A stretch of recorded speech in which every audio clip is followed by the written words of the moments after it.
As an environmental educator and activist, Nate has worked with several organizations, including the David Suzuki Foundation, the Bancroft Area Stewardship Council, the Ontario Ecotourism Society, and the Gaia Centre. He's also voiced his concern for the environment through his previous posts as an editor and reporter for Bancroft This Week and as a freelance journalist.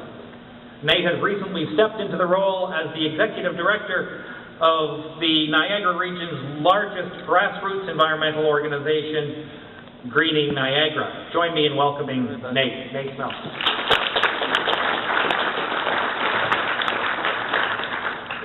So with my last name and hearing the skunk reference, I thought there was going to be some lead-in joke here, and unfortunately I don't have one ready. So I just wanted to say thanks for everyone being here today. Some of us are here because we care passionately about the environment. Others are here because we care about improving our bottom line.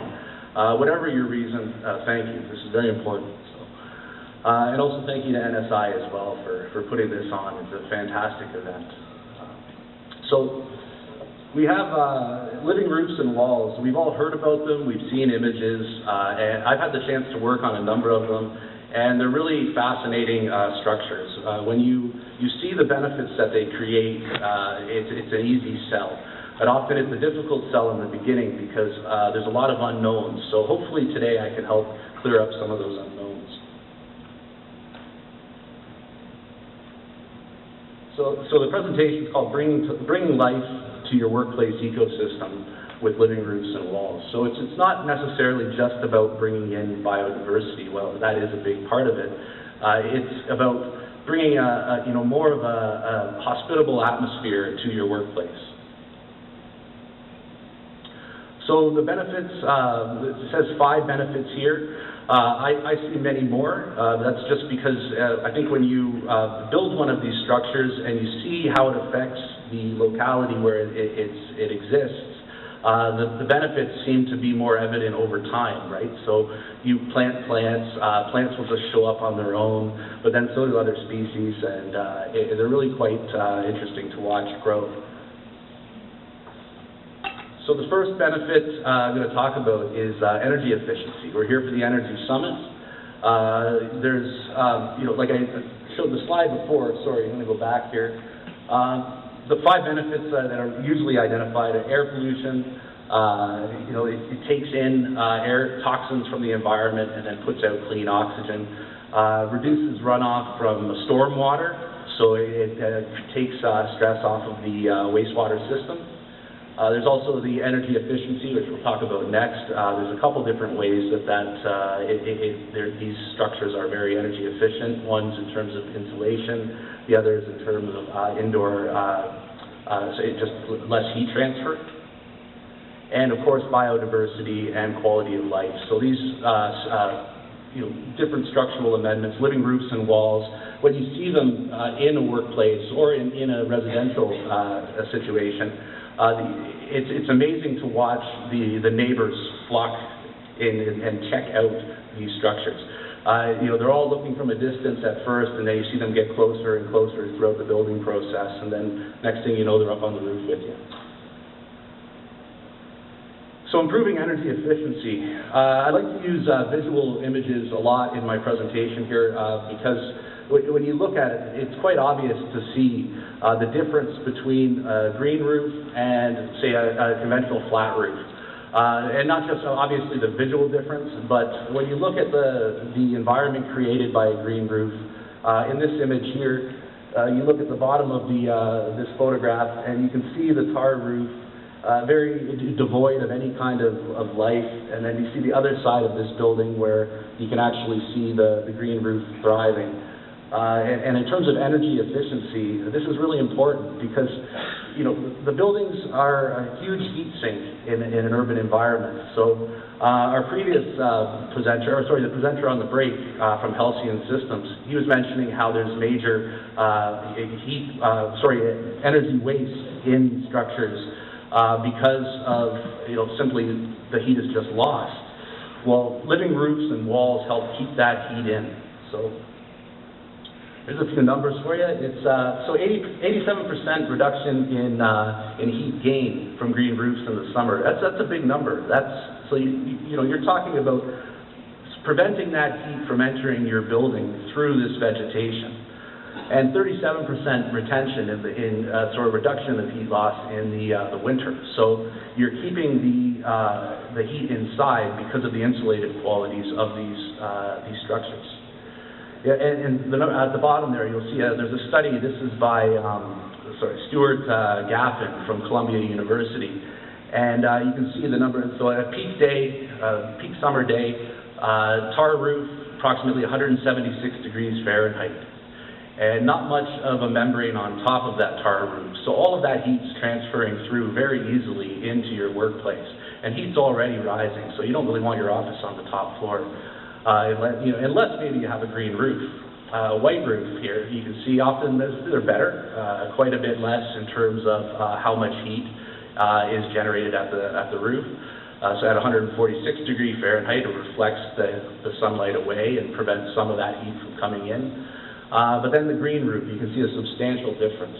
And when you're on one of these structures and you feel it for yourself. You feel the difference, right? When you're laying out the different types of, there's many different ways to build them, and I can't get into that today because there's simply not enough time, but many of them feature like a tar paper or some type of ice and water shield as one of the basic layers at the bottom to prevent any kind of seepage into the structure.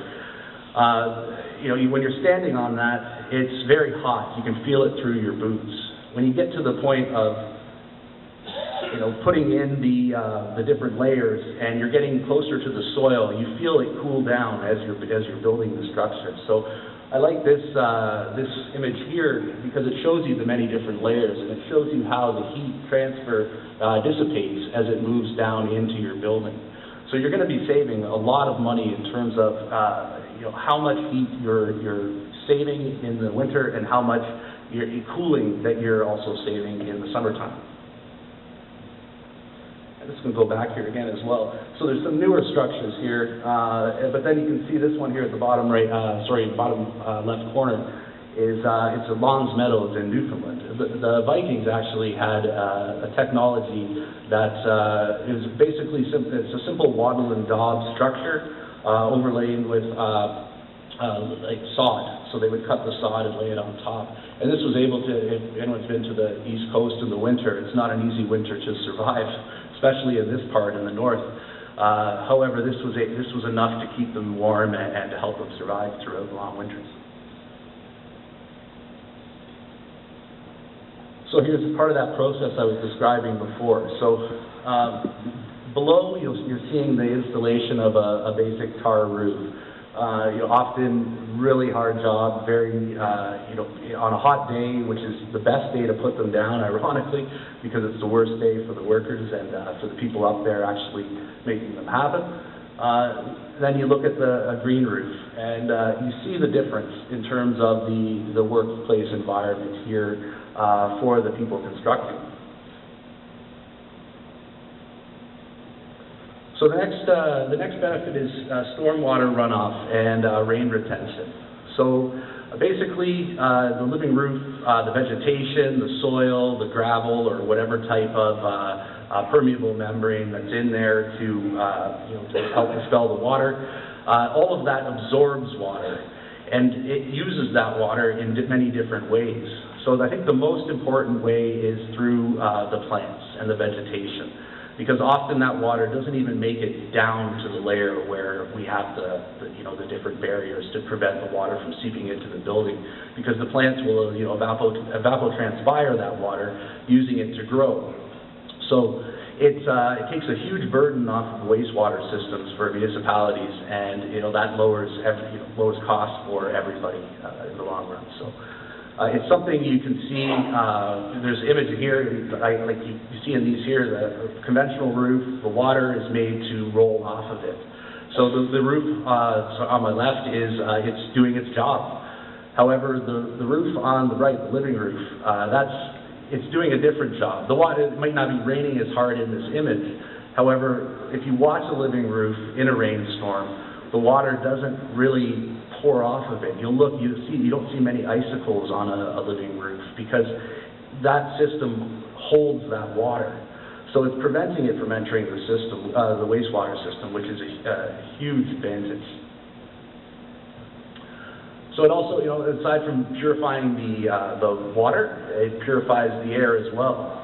So pretty simple. You can see the carbon dioxide and the toxins go into the vegetation, and then oxygen is pumped out. So when you look at this, you can see how the air quality is improved when you have a conventional brick building or a concrete building. They're like a giant stone sucking in the heat. So if you walk on stones in the winter, you're going to feel the heat in bare feet. Whereas if you walk on grass or vegetation, you feel the coolness. So simple principles with living roofs, complex design in many occasions, but they're all doing the same thing, and they're basically improving our quality of life, on many levels as well. So in terms of living walls, they improve air quality and water quality outdoors. So you can see these here; these all exist outside. Like I mentioned, they're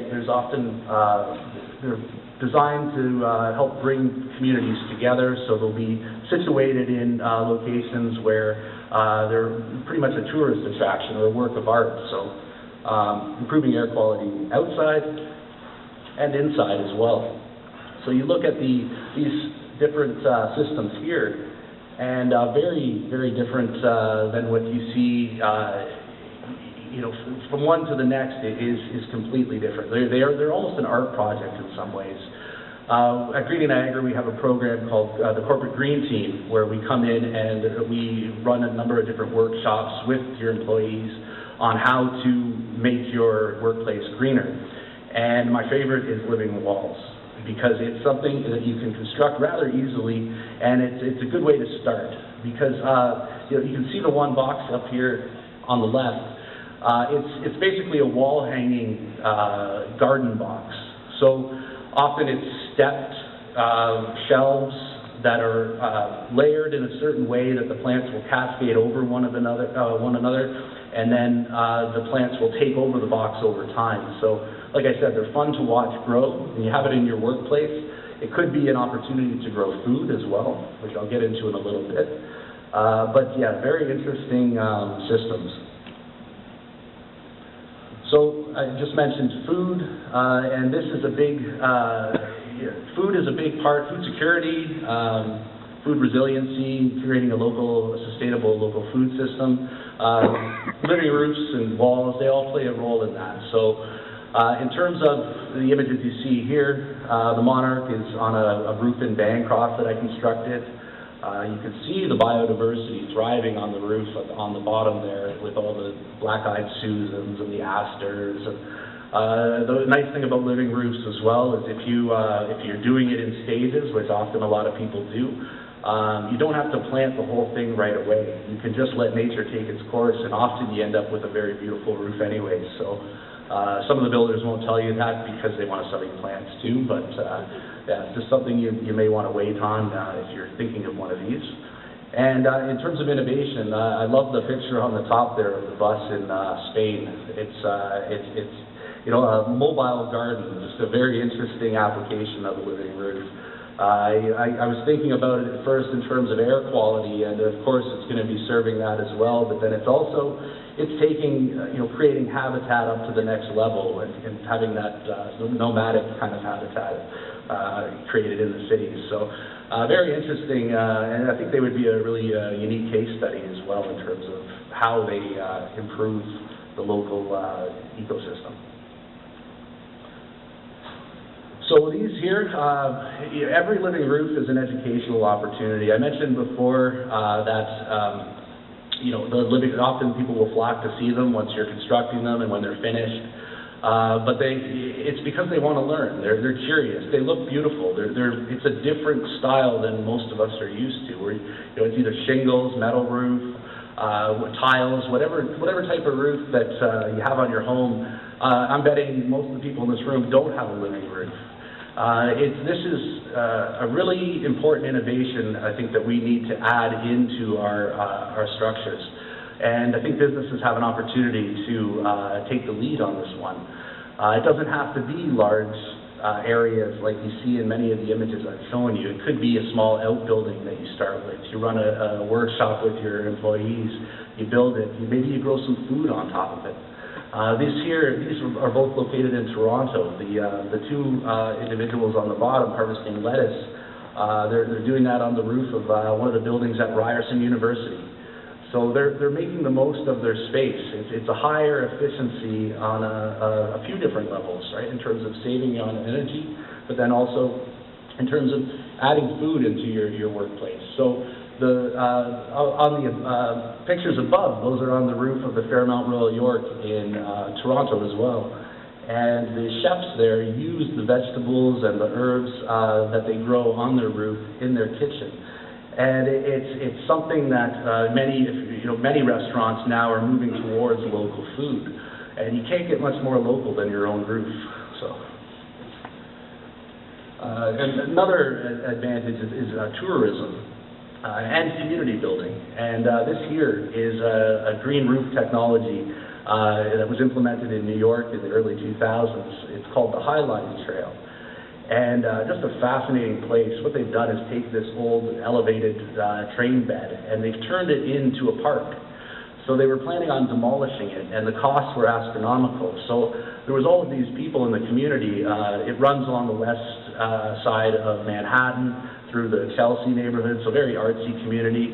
But they were really sad to hear that it was going to be disappearing. So they got together and they formed a group called the Friends of the High Line. And they ended up having the wherewithal to have it converted into a park. And it simply is a green roof that's been planted on an old train bed. So you can see in the images here, you can see it's very well used. There's all sorts of different components to this project. Too many, it could be a presentation in itself.